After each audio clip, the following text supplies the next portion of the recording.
child of destiny was born into a time of great suffering.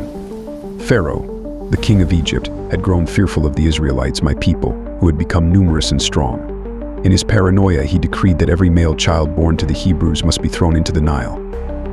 My parents, Amram and Jochebed, were Levites, faithful to the God of our ancestors. When I was born, my mother saw that I was no ordinary child. For 3 months, she hid me, defying Pharaoh's cruel command. But as I grew, hiding became impossible. In an act of desperation and faith, my mother crafted a basket of papyrus, coated it with tar and pitch, and placed me in it. She set me among the reeds along the banks of the Nile.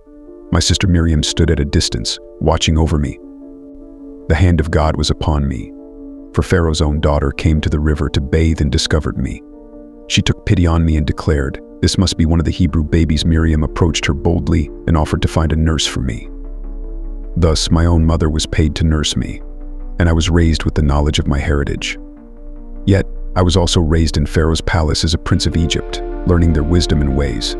Little did I know, this dual upbringing was God's preparation for my calling.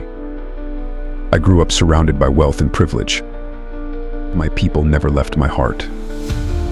The stories of Abraham, Isaac, and Jacob were whispered to me by my mother in my early years, and they lingered in my soul. In the royal court, I excelled in learning, mastering the arts, languages, and sciences of Egypt. However, I could not ignore the cries of my people, toiling under the weight of slavery.